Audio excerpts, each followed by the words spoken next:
The Mindful Medic podcast is proudly sponsored by the Medical Benevolent Association of New South Wales, ACT. The MBA is an independent charity that has been supporting doctors in New South Wales and the ACT since 1896. They provide specialised counselling, information, referral and financial assistance to doctors and their families during times of adversity or hardship. Their aim is to provide non-judgmental support so that the doctor or family member recovers their well-being and independence and, wherever possible, returns to their vocation. Their services are free, specialised and no referral is necessary. All contact is kept strictly confidential and they are independent of any regulatory body.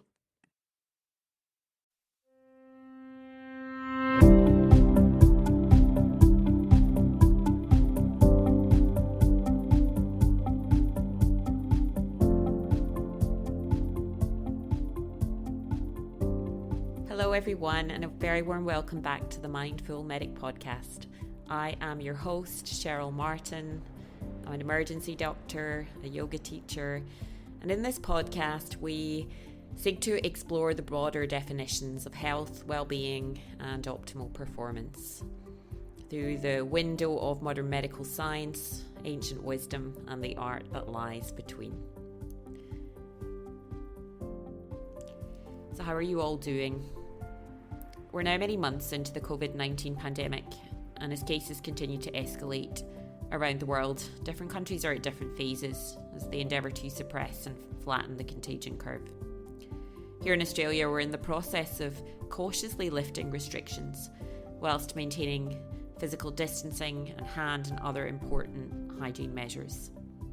And we're trying to resume some semblance of our formal activities in work, school and play. I'll admit to a lot of anxiety at the back in March for what might unfold in my work environment as this pandemic began to unfold.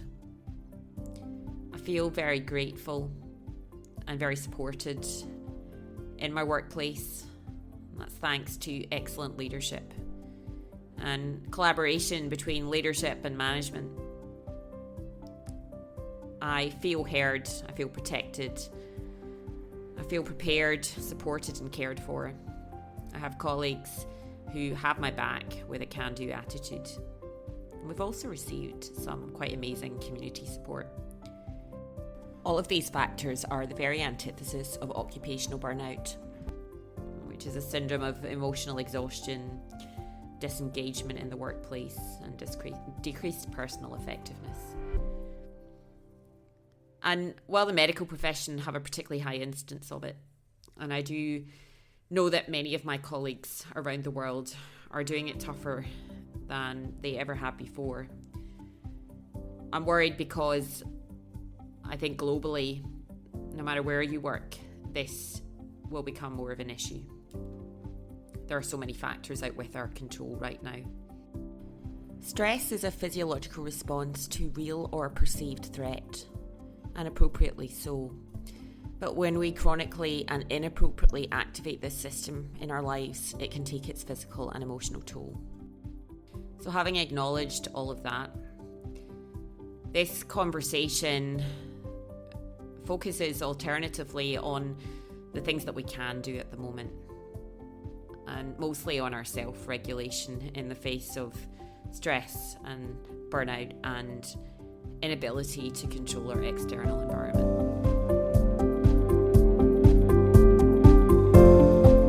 To me, it's amazing that it's there. I jump up and down explaining it to people, but it is a self-regulation tool. And when we get charged or when we're working in these adrenaline-producing situations, and we're not supported, it plays with our safety. And we definitely, as humans, need to re-regulate. We need to discharge that stress and regulate, which yoga does, or yoga can help us do. It's my great pleasure to welcome Dr Shailla Vaidya to the podcast. Shailla is a physician in Canada with a background in family practice and emergency medicine. She also holds a Master's in Public Health from Harvard University. And Shailla had some personal struggles with concussion after a hockey accident, which led to chronic migraines. And she found that these were potentiated in the arduous medical training system, and certainly not helped by sometimes toxic culture. These experiences, however, have led her to pursue what was already an interest in Eastern medicine, Ayurveda, yoga therapy, and she has since undertaken extensive training in mindfulness, trauma-informed yoga practice and therapy. And she currently incorporates all of this knowledge, these skills and experience into her practice as she works with groups and individuals to assist the physical manifestations of stress-related illness, but also helping those suffering from occupational burnout. So Shailla and I haven't actually met in person before, but she came onto my radar a few years ago when I was studying a couple of yoga therapy modules with a fellow physician who is also an Ayurvedic practitioner and yoga therapist in Singapore, Dr Ganesh Mohan. And when he found out that I practiced in emergency medicine, he mentioned Dr Vaidya, who was on the faculty and also had a background in emergency. And at that point, although I'd met a few doctors who also were practicing yoga teachers, I'd not yet met one who had a similar background to me in emergency. So I had to contact her. And I then found out that we had quite a few overlapping interests, particularly in physician well-being and occupational burnout. At the beginning of this pandemic, when many medical professionals were very publicly vocal in ways that they maybe hadn't been previously, as the World Health Organization encouraged us to deeply engage community and to find and share reliable information, I noticed that, like me, Shailla was also very visible in that space on the other side of the planet. So I really couldn't think of a better person to have this conversation with. We opened by discussing how Dr V, as she's affectionately known by her patients, found her way to be working in this space. I really hope you enjoy this conversation.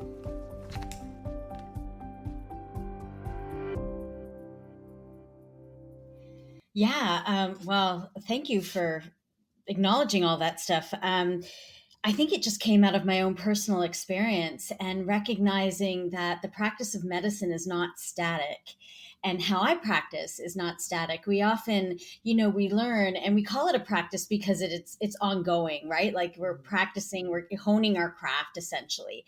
And for me, after burning out from emergency medicine, I practiced, I loved it. And it wasn't the actual, the medicine aspect of it that caused me to burn out as much as the systemic factors that were coming in, that I was just always feeling like, the system was letting me down or letting the patients down. Things weren't working. The flow wasn't happening. And I knew I wanted to help fix that. But Emerge just started to, I had a concussion. My headaches were getting worse. It was harder to do the nighttime shifts, and I wasn't happy. And I had a mentor in medical school that told me, when things aren't fun anymore, it's time to change. And I kind of, he was a pediatric emergency doctor, Dr. Michael Smith.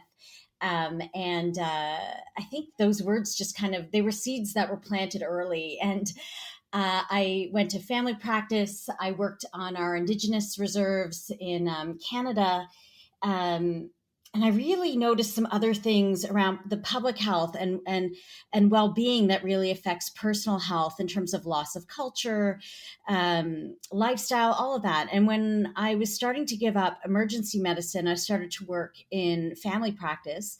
I was working in a predominantly South Asian community, and I saw there how the loss of culture was really affecting health. The things that we all do as part of our day-to-day that are often when we don't really think about our culture when we're living in it, because it shapes our life. And so from there, I started to teach yoga and Ayurveda, and it wasn't really teaching as much as it was bringing people back to things that they had known. Because the traditional Western medicine wasn't really helping. Like I had somebody with depression or back pain or diabetes, and it was their stress response that needed to be regulated. And so I just went back to the techniques that I know I use to help, and that was yoga. And that spurred off me going into, not into yoga, teaching yoga just yet, but into my master's of public health, because I wanted to learn techniques that would help me affect change in the healthcare system to make it more effective, to just to think out of the box. And I think at the time when I went to do it, I didn't really know or have an idea of what I wanted to do. I just knew that how things were going wasn't sustainable for me, and it didn't feel effective for my patients. So off I went. I actually did my master's of public health at the Harvard School of Public Health, and I was very lucky to have many professors who were, the founders of the Institute for Healthcare Improvement in the U.S. So Dr. Don Berwick, James Conway, Maureen Bisignano, so many people who were affecting change. And I think that just gave me the permission to do things differently and to be around another amazing group of people who were thinking the same way I was, that there's a lot of great things that modern medicine has been able to do, but there's some very embedded systemic things that are preventing flow and that are holding us back. And there are better ways to do it. Thank you. I'm so glad that you had a mentor who could encourage you and support you in your decision to say no and change something. I noticed that you did use the term burnout and that you recognise this. It's not a term I particularly like, and we'll go into this. It's probably because of my own adverse experience with it. But we have acknowledged at the beginning of this that in the professional sense, burnout is an occupational term, and it's usually associated with a system that's working adversely with the individual. And to effect change, that needs to happen at multiple levels. And I think when you can't immediately see those changes coming, to actually remove yourself and acknowledge that something isn't serving you is very challenging, and it takes a lot of courage. And there's many of us that are not in a position to do this. I've said no on quite a few occasions now, and the first time I did it, I still remember because it was very, very stressful. It certainly gets easier the older you get and the thicker your skin gets. So I wonder what it was for you in terms of what gave you the courage at this point. So I think that experience just gave me permission to try things differently and do things differently. Because in medicine, we really have to pull the party line. And from there, it was family practice, doing shared medical visits. And I realized that I continued to teach yoga and meditation to my patients. And I realized that the people I was teaching it for were all the people who had high adverse childhood experiences, because I started screening for the ACE score. And once I put that together, that there was all this background complex trauma with these people with chronic illness, and that yoga was kind of helping regulate the nervous system. And that's because somebody had informed me about the research around mindfulness and John Kabat-Zinn's work. It was just like, this is what I have to do. So I just have to do it. I don't think I made the conscious decision. I think the universe or the world made the conscious decision for me and gave me money in terms of a severance package. And I sat back in that moment and I said, okay, this isn't serving me. Like, what is it I truly want to do? Because I'm very passionate about healthcare and well-being and I've tried to fit myself into the shape and the box of what a doctor should be for so long that I lost my own identity, as many of us do, right? We're kind of put through this process where we come in as a person and we get carved into this thing that gets shot out of medical school, ready to be a resident. And I think it just gave me the freedom to step back and the time to say, what's important to me and how do I want to do this? And, evidence informed medicine is still very important to me. I don't want to be somebody who's out there kind of selling snake oil or whatever. Like, I was so fortunate that all these things kind of came together at the right time that I could kind of live my intention or my dream or my dharma, I guess, if I have to use the Sanskrit word, my purpose at this time by combining all these things. And I started, I was lucky because we have a very strong mindfulness community here in Toronto. So I just decided to take a few courses. I decided to do my yoga teacher training with the Mohans and the therapy training. And of course, I chose that program specifically because I knew Ganesh Mohan had both the Ayurvedic background and an MD. And so he was combining both. Yeah. And he was it has to make scientific sense. Like this has to, we have to do this in a smart, wise, evidence-informed way. And that really spoke to me. So that's what I did. And I was lucky. I'm not the only physician here preaching about changing the system and professional burnout. There's other physicians here too, all of whom are yogis and have a plight. So I actually have a good support network here in Toronto to do this kind of work. And I fell into a clinic that already had a meditation room because it was Dr. Pat Rockman who teaches MBCT, and she had started off with Dr. Zindel Siegel, who is one of the writers of the MBCT program, the Center for Mindfulness here. She was moving out of her clinic, which was around the corner from where I lived. Her space opened up. And so this all kind of happened within the span of a year of me kind of deciding, what is it I want to do? How do I get those skills? Oh, look, here's a space. Like, I just feel like the universe kind of guided me there. And I remember meeting Dr. John Kabat-Zinn, and telling him, I'm a yoga therapist and a physician. And he stopped and he looked me in the eye and he said, "You are doing what you were born to do."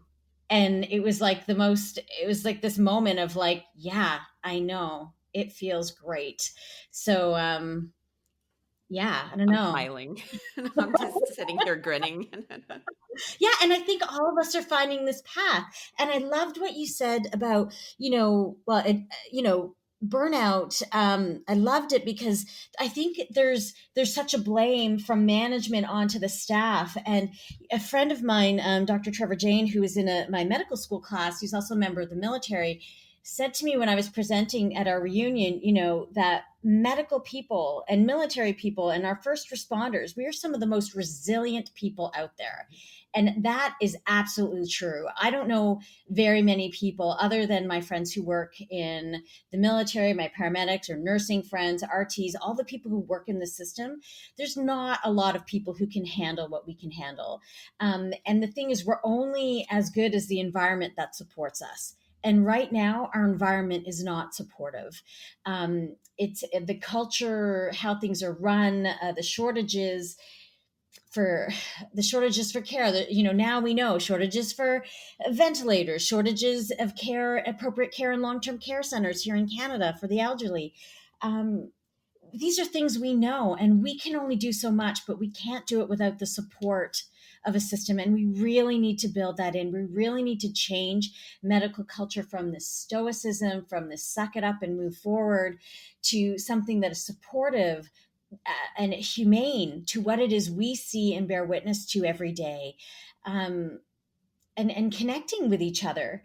I think and I can't speak for the system in Australia or in the UK, but I know here in Canada, we went from a very community-based hospitals with doctors' lounges where people could congregate and share ideas and feel supported, to these silos of super subspecialties and centers of academic excellence that forget about the basic social determinants of health. And there's so much I could say. And Yeah, I completely agree. And, it's really interesting when you're talking about like the doctors' lounges. I really think that paper that Dr. Tate Shanafelt and Dr. Noseworthy produced in 2017 was a landmark paper. So both of them formerly at Mayo Clinic, based on all of the data they've been accumulating over decades, came up with 9 organizational strategies to combat and reduce burnout in healthcare professionals. And, one of those important components was the cultivation of community and positive cultures. And as part of that, they refer to a couple of interesting studies that are standouts for me, and one of them was the Compass trial. So this is it stood for colleagues meeting to promote and sustain satisfaction. And, this is something I've been doing organically now for years with my own colleagues.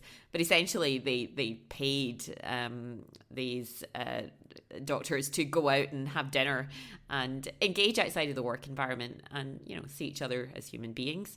In given the increasing burden of administration and decreased time to actually interact in the workspace, they learned a bit about each other, and lo and behold, at the end of this, the kind of measures of engagement and positive experiences of work improved.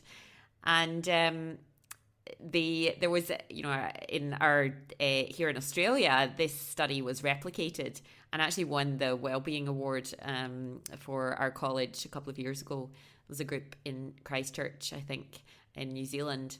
And now I'm not sure if that was in the aftermath of the earthquake. So, clearly a department that had already been exposed to excessive stress and trauma. And, it was a simple concept, ED, get exercising, the EDGE study, where I think they got together and did kind of boot camp outside the work environment, team sport, got moving, interacted, had some fun. And this is not rocket science, but at the end, these simple measures, they promote positive work experience and engagement. They cultivate community, and positive work culture. So I think there is so much to be learned. The simple stuff matters. It is, and it's so simple, and it's the stuff that's kind of fallen out. And I loved what you said there about EDGE, get the ED, get exercising. I'm going to carry that over. And I'm going to have to look up this Compass paper because I haven't seen it, but I think that idea of connection is so key. I just had my 20-year medical school reunion last September, and it was so powerful, and I really wasn't expecting that. I don't know what I was expecting. I was a little bit hesitant, as many of us are, to go to a reunion and to see people again. And this idea that, I think we have these self ideas of having to prove ourselves or be worthy in our own minds or whatever. And it was so not that. It was literally just connecting, like seeing a person I hadn't seen in 20 years and knowing what they've gone through. I think Pamela Weibel's got a great quote on this. You can throw all the yoga and granola you like at health professionals. They are already very resilient. Yeah. You need to fix the system. It's not going to help. Yeah.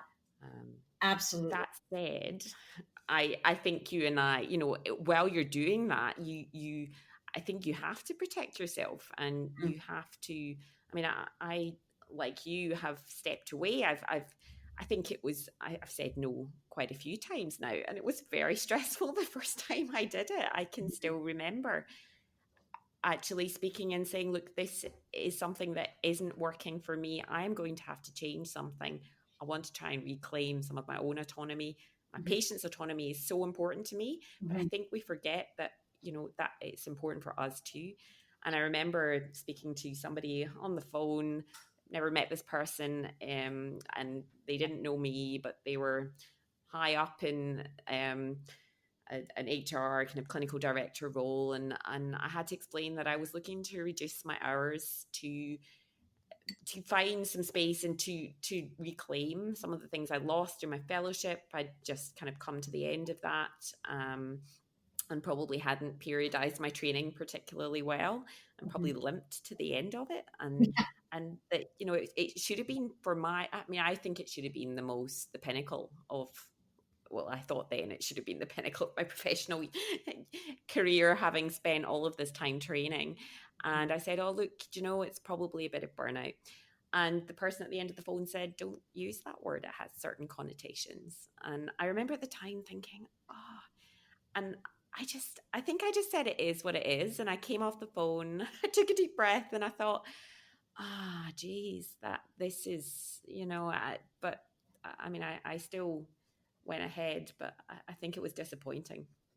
Well, yeah, like to say don't use the word burnout when that's your feeling is what you're feeling. It's like you shouldn't use this word, right? That there's shame around it, or it's not validating. Then she would have validated what you were feeling. And then it would be okay. But then again, to say don't use it, again, I feel it brings shame to the situation. And that you are the problem. Yeah, that you're the problem, and you're not the problem. It's a systemic issue.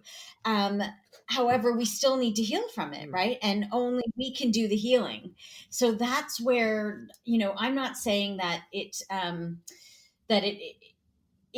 individual in that we're the only ones that can do the work, but it's not built in the system to allow us to do that work. So we're prevented from being able to live a healthy, supported, protected life because of systemic issues, right? Like, and other people's needs and the dire, the urgent and emergent nature of the work.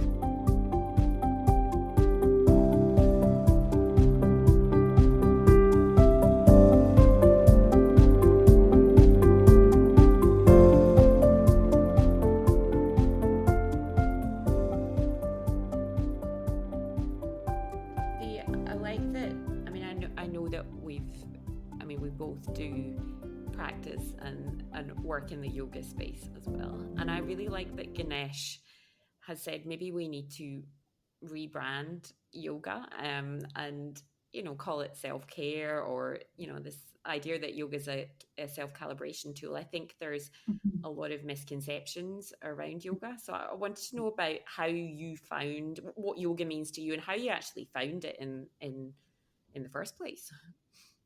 Yeah. Well, for me, I think, I'm a South Asian background. My father was a yogi. I grew up with yoga in my culture and in my background. And, I did it and it was fun. And when I was in medical school, I started doing it again because I knew I needed it. I didn't know why, but I knew how it made me feel. And so going back to it, and, at the time I probably couldn't tell you, oh, it helped me release and regulate my nervous system.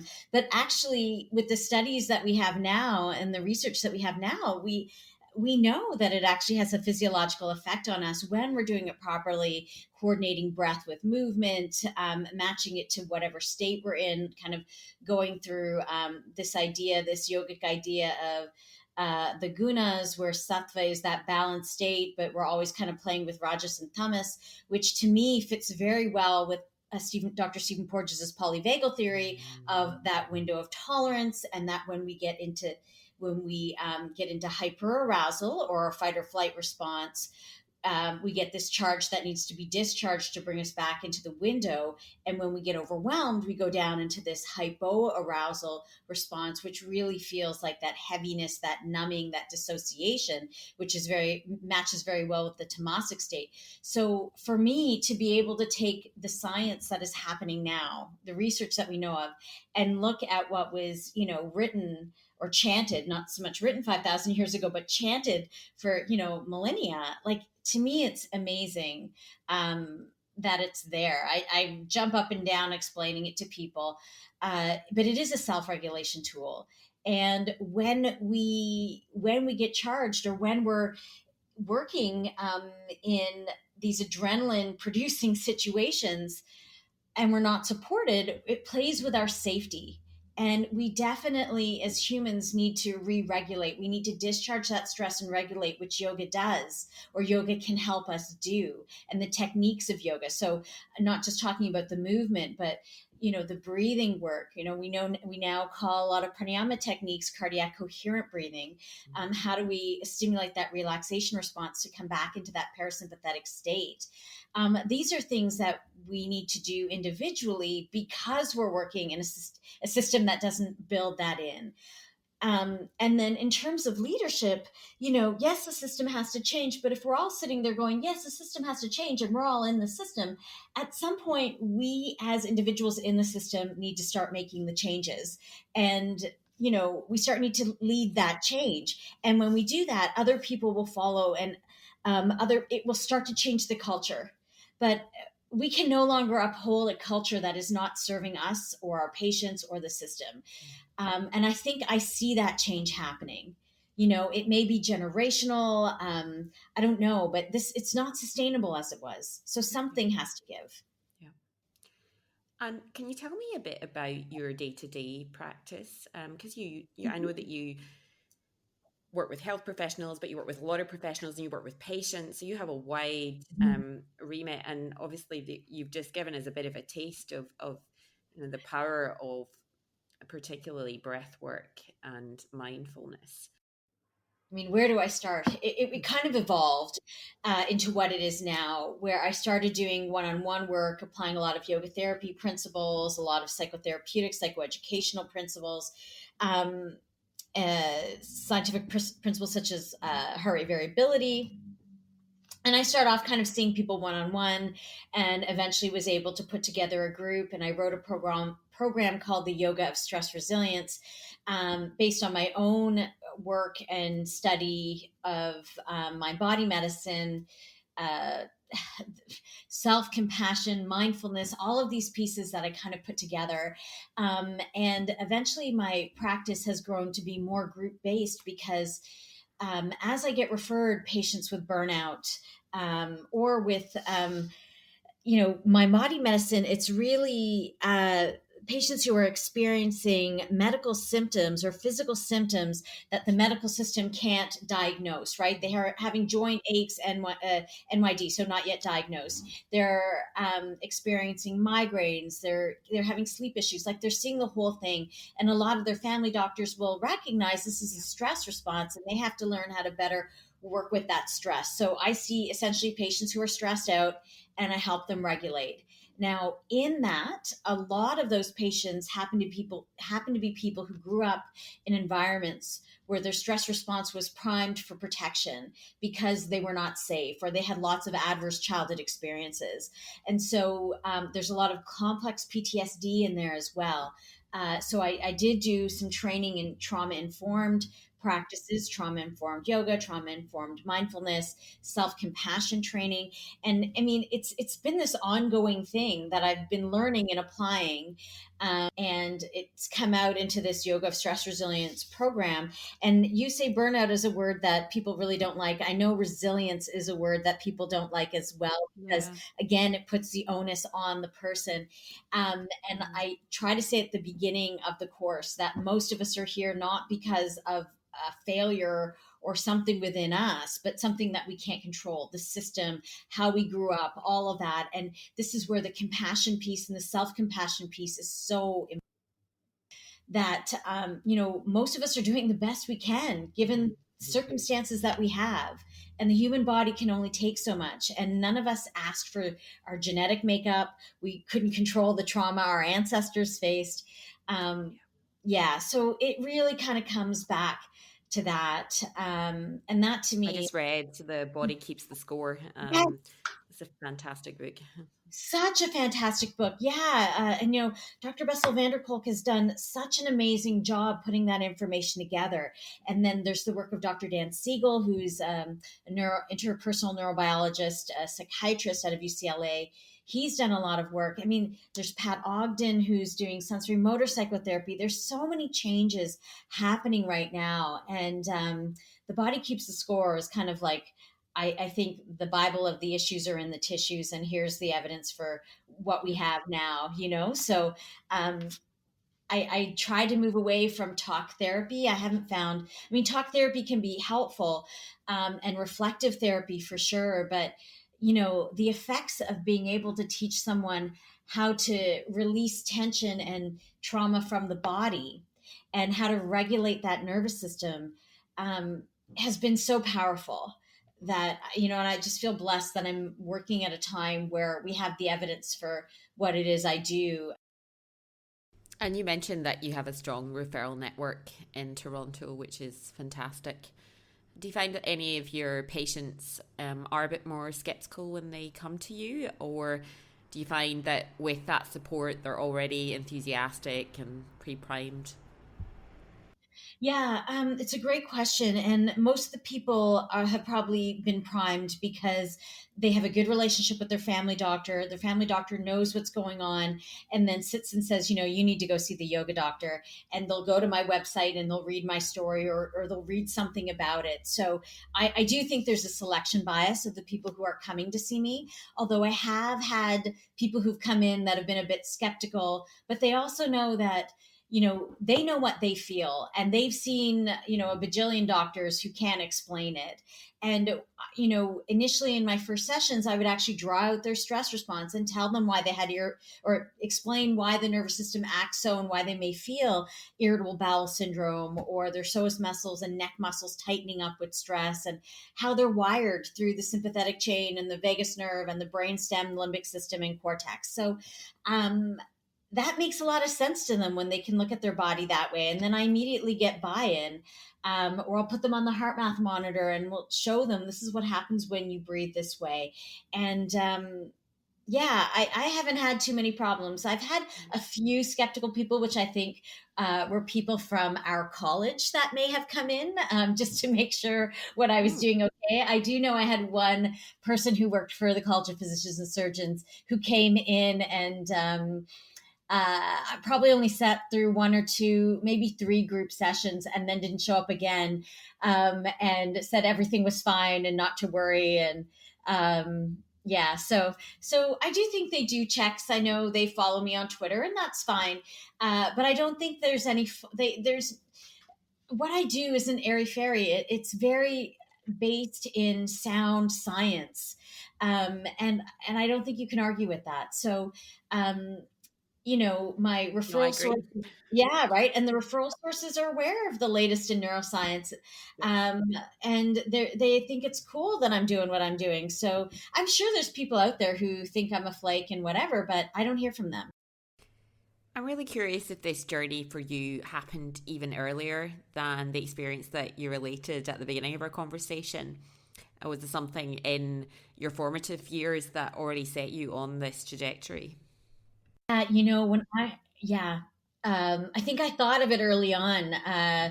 When I started medical school, so my last name Vaidya means physician in Sanskrit, and uh, really an Ayurvedic physician. And when I started medical school, I went to Dalhousie University Medical School, and we had a very strong medical humanities program back then, even in 95 and in the early 90s, even started by Dr. Jock Murray. And we had we have your first year project where you can work on some area in medicine that you're really interested in.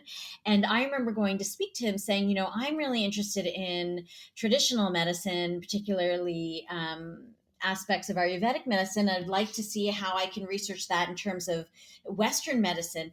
And, he was quite supportive, but he said to me, you can't do that here. And, I heard you can't do that, but I think what he said was you can't do that here, and I emphasized the here when I said that, because at that time John Kabat-Zinn was doing research on meditation and mindfulness, and Richard Davidson was starting some of his work as well. So I think it's always been something I wanted to do, and then like most of us in the process of becoming a doctor, there's just so much that you have to learn because somebody else's life depends on it. It's so important. And there's no time to express yourself because you get so, it requires so much of your personal time to learn how to become a doctor, to learn the medicine, to learn the information, and then to go into the wards. You're there on your feet for 36 hours at a time, that you really do lose pieces of yourself and you start to numb. And I think it really wasn't until I had the opportunity when the door kind of closed on my family practice, that I actually stood back and said, well, wait a second. What is this all about anyway? I've been trying so hard to fit myself into this, this square peg, or I'm a square peg trying to fit into this round hole, and it's not comfortable. That then it all just kind of came back to me. Like, what am I using? I realized I've been doing this through my practice, but I hadn't formalized it. So I wanted to tell you a story. I'm I'm sure my dear dad won't mind me sharing this, because I think in retrospect it's been quite important in the way my career has and continues to evolve. It's so a very early memory. My dad, amazing man. Somebody another future guest for this podcast I'd love to have on. I've no one medical in my family, I should say, and he, he worked very hard when I was younger. My memories of him were that he was always late at the office. He was probably a bit of a workaholic, probably a bit of a type A personality. And I think he'd probably admit himself, just when he kind of moved up the ranks in his role, he was probably quite a challenging boss in terms of his standards that he set for himself and others. And I'll always remember one day I came home from school. I was maybe 9 or 10, and my dad was home, which was very unusual. He'd normally be late, and my mum said, "Oh, he's really not well." And I remember going up to the bedroom, and he was green. He'd been ill all day, clearly had some kind of gastro bug. And the next morning when I got up, he had gone. So he had got up ridiculous hour in the morning, despite being very, very sick, and driven for a couple of hours down south for a work appointment. And that in itself stands out because I just remember the colour of him. But it was more relevant in retrospect again, because it was probably, some months after that he started to become more generally unwell, and he was suffering with fatigue and poor sleep and concentration, and we had a very good family doctor, good relationship, and I'm sure that they probably recognised that there was some aspects of stress and chronicity and overwork, and at the end of the day we'd quite clearly had set the stage there for a post-viral syndrome. You just push, and it's like you're playing your personal game of Jenga. And I think the other thing was, despite having supportive general practitioners, they were kind of aware that there wasn't a pill to fix this, and there wasn't much in the way of advice they could give.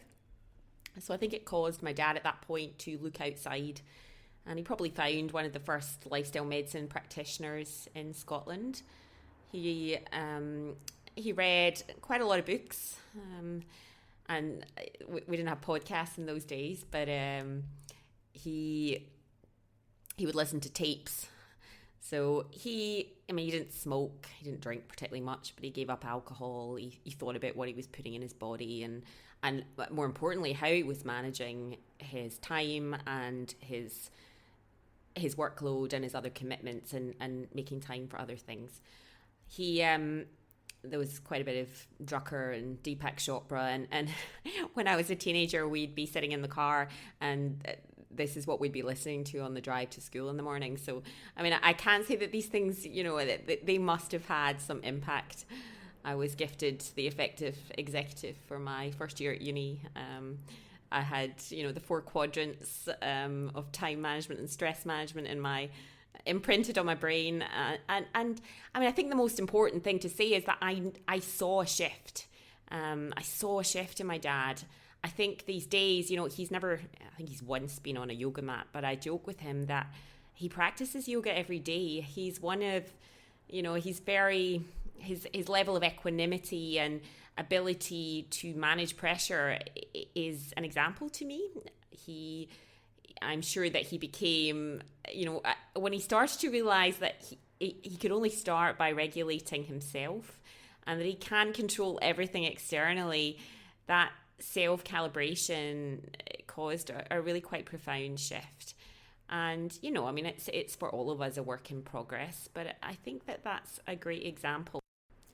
And I've no doubt that that has had an impact on me. And I think the pertinent part of that story was that, his doctors couldn't help, or they felt at a bit of a loss. They didn't have a Dr. V to refer to. Yeah. Yeah. And why would a doctor understand, the body just stopping when the doctors are the ones that are pushing themselves the most? How can they even relate until their body stops? That's how I feel anyway. I think when I've seen people in the past, um, maybe prior to understanding complex trauma, knowing that I've had to push myself, why can't they? This kind of weird masochistic idea that we have of what strength is. Um, and that's not it at all. Like, we know the most resilient people are the ones who take breaks and the ones who know when to quit. And that's what the science shows us. So, yeah, it's a powerful story. I really want to thank you for having this conversation with me now. I don't think it was ever more pertinent in this very challenging situation that we find ourselves in. I hope that people realize they're not alone and that there are many factors that we just can't control right now. Do you have any wisdom that you'd like to impart to people at this time? Yeah, I think right now, because we're in the midst of the pandemic, it's really the issue of safety is still really there. And what you said, hear me, protect me, support me, as Dr. Shanafelt said. I think that it's recognized that we're all extra stressed right now, and this is really hard, and it's okay to feel this way, and it is okay to reach out and talk to people, even if that's just through Zoom, doing the things that do restore your health, and maybe even doing less, like allowing yourself to do less, because even though the world has stopped, it seems like for many of us, especially the caregivers, the workload has increased. Our world hasn't stopped, and we're not bored. And it's so hard because we're seeing a lot of burnout coming up now, and yet we still have a mission. We're still kind of working together to fight this pandemic. And as we start to open up, and maybe as things come back to normal, my fear is that it'll get worse as people, because right now a lot of us are probably in a dissociative state that we're just kind of like, you know, keep calm and carry on, keep moving. And yet it's all going to kind of open up, and all this stuff is going to come out. And I think it's so important to acknowledge and validate all these emotions that we're going through, and recognize that this is human. And of course we feel this way, and there's no shame around it. This is life, and it's hard, and this is an unprecedented time. We haven't had this in 100 years. Most of us have never, all of us have never experienced this type of disruption to our daily life and a threat to our personal safety. So I think it's just validating that and doing what we need to do, asking ourselves, what do we need individually to feel safe and to feel better? And maybe all of us will have a different answer to that. So I like to finish these episodes with some questions for you personally. And I'd like to start by asking, what good health means to you and what your ideal self-care Sunday might look like. Ah, Sunday's such a great day for that. It's for me, it's going slow. It's incorporating all the things uh, that incorporate that health, which is more than just the food I eat, which I often cook on.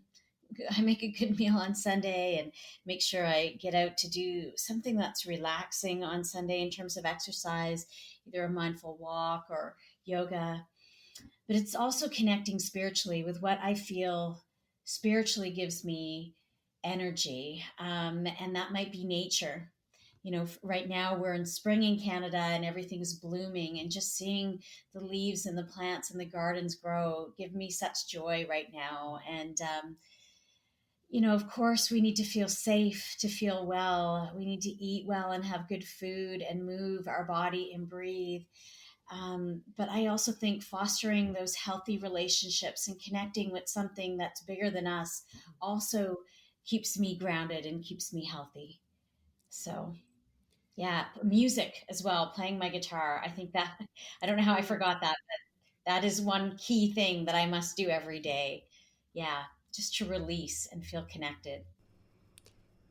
Do you have any go-to techniques when things are personally challenging? Any positive affirmations, mantras, meditations that you particularly? Yeah, I practice loving kindness meditation, self compassion meditation for myself every single day. And there's this beautiful meditation that's from the Mindful Self Compassion program. And I think if you go to Center, spelt the American way, CENTER for MSC.org, they have a wonderful meditation called Giving and Receiving Compassion. And it resonates so much with those of us who give. Give to others. And it really focuses on taking those nourishing breaths for yourself, really drawing in for yourself as the person who's always kind of pouring your cup out. So filling your cup in that way, in ways that restore you. That giving and receiving compassion meditation, self compassion meditation is something that I do daily. And sometimes I may only have 3 to 4 or 5 minutes for it, but I still think it's an important part of my day to stop and really breathe in for myself. And especially when I'm seeing my patients, to do it simultaneously in the moment is also very helpful. I spoke last week about one of the other podcasts that I listened to. It's actually a group of Canadian emergency physicians. And there was this brilliant perspective with reference to a high pressure situation, maybe a busy emergency department, when you feel that things are really getting away from you. But it's relevant always when we feel very pressured and on the point of frazzle, to really stop and ask, where are my feet? And to recenter, reground, get out of our heads into our bodies. And then obviously if you can combine that with breath, that can be a very powerful way to recenter, recalibrate. I had the privilege of listening to you do a very beautiful grounding breath meditation practice online, and I would be so honored if you would take us all through. Sure. I think it's a great way to end. And thank you for bringing up the importance of grounding, right? Because I think sometimes when we're so stressed and the traumatic experiences we see, and we just get thrown out of alignment, we get thrown out of the moment and we disconnect. And grounding is an important way to just bring us back. So yeah, I think let's do it. Let's do a little bit of a grounding exercise here. Okay. Well, I've got my bell because we're in my office. So here we go.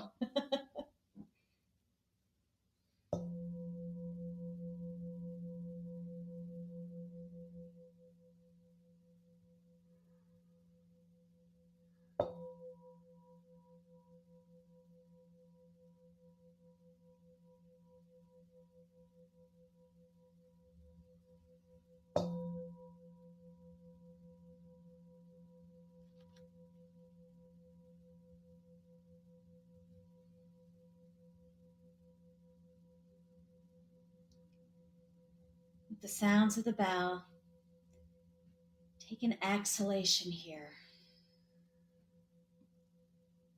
And with your next inhale, breathe in a nourishing breath for yourself. Exhaling out through your mouth, releasing. And inhaling again for yourself. As you exhale, sinking into your experience. Knowing that in this moment, there's nowhere to go and there's nothing to do.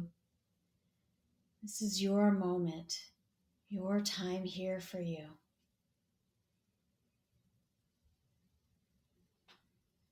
Knowing that as you slow down, your mind is going to start to wander with all your to-dos.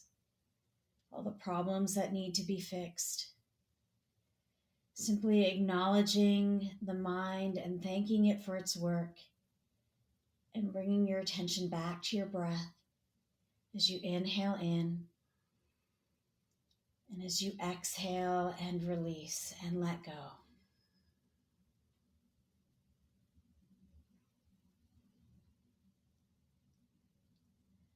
With your next inhalation, take your breath all the way down to your right foot.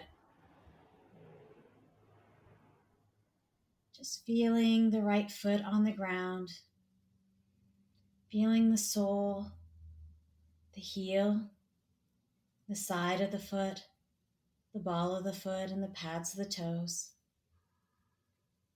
Sensing the spaces in between. Inhaling in and rooting that foot into the ground. And as you exhale, feel yourself steady on your right foot, grounding here.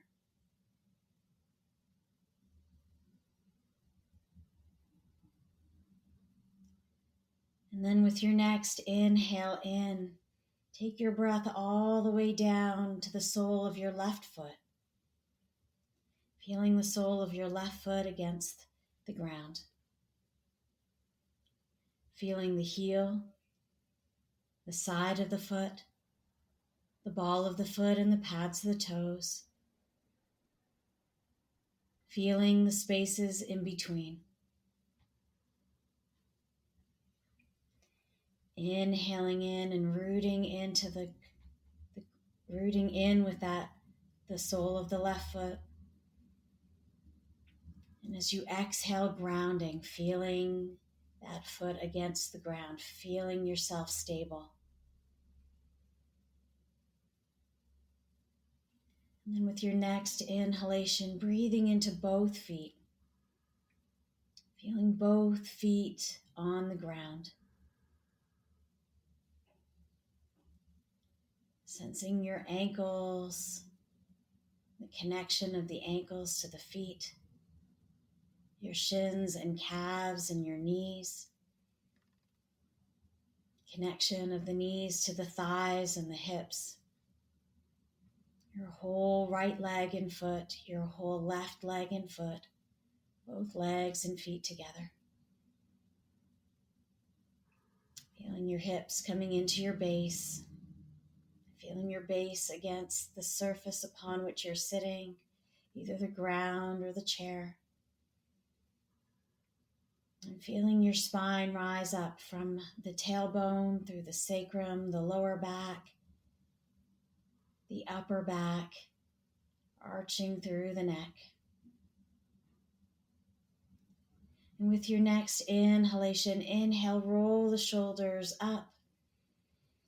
And as you exhale, allow the shoulder blades to slide down the back. Bring your chin in slightly to feel yourself growing upward through the crown of your head. Each inhale, you grow up. Each exhale, you release and ground down.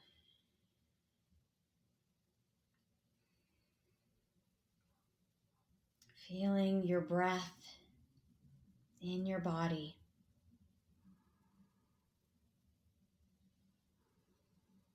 Noticing how as you inhale, your body expands, drawing in the breath, the oxygen, the energy. And as you exhale, allowing yourself to release all that doesn't serve you in this moment.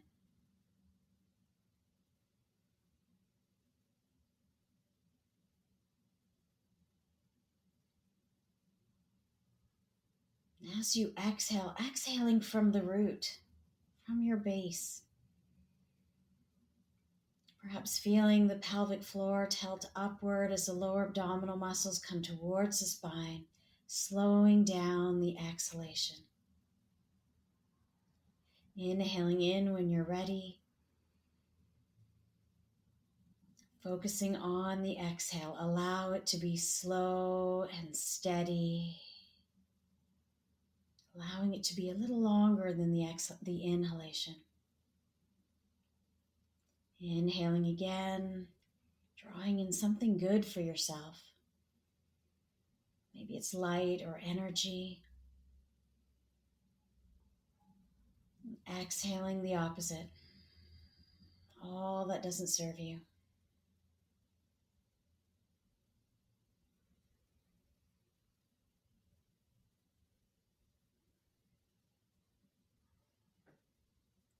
Or maybe you want to focus on a word such as peace or safe or courage, drawing that in with the inhalation.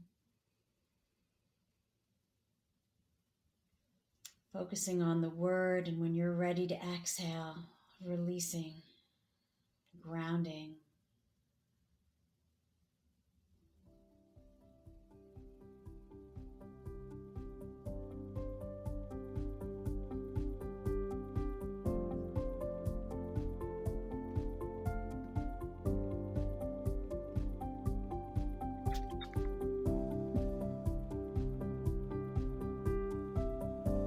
Website, but I want to honor them.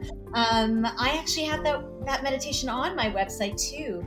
I have one that's called Compassion with Equanimity, where there's also a few phrases that we can say to ourselves. My website is the Yoga MD medical doctor.ca. That .ca is for Canada, so it's the yogamd.ca, and that's where you can find me. There's meditations there. There's also a link to my YouTube channel, where I have a few 1-minute meditations for those of people who follow me on Instagram at the yoga.md. Those videos are there as well, just to take 1 minute to stop and breathe. On Facebook, I'm the Yoga MD, and I often post just like scientific articles or interesting articles, or at this point of time, articles around the pandemic, trying not to share any fake news, but trying to share things that are rooted in science. And I'm on Twitter as well, under both the Yoga MD and my name, Shailla Vaidya. So, yeah. Wonderful. Thank you so much. So many people who are affecting change, and I think that just gave me the permission to do things differently and to be around another amazing group of people who were thinking the same way I was, that, there's a lot of great things that modern medicine has been able to do, but there's some very embedded systemic things that are preventing flow and that are holding us back, and there are better ways to do it. You have just been listening to Dr. Shailla Vaidya. I'll post a link to Shaila's website in the show notes, as well as some of the articles that we referenced in this conversation. I've also included some contact numbers and websites that I encourage you to use if you are feeling stressed or overwhelmed. While acknowledging there are many factors out with our control at the moment in particular, the one thing that we can work on is controlling ourselves. While acknowledging that yoga is far from a panacea, the beauty of yoga is its ability to help us with this self-regulation. I'm going to finish with a lovely quote from Joel Kramer. Yoga is a dance between control and surrender, between pushing and letting go. And when to push and when to let go becomes part of the creative process.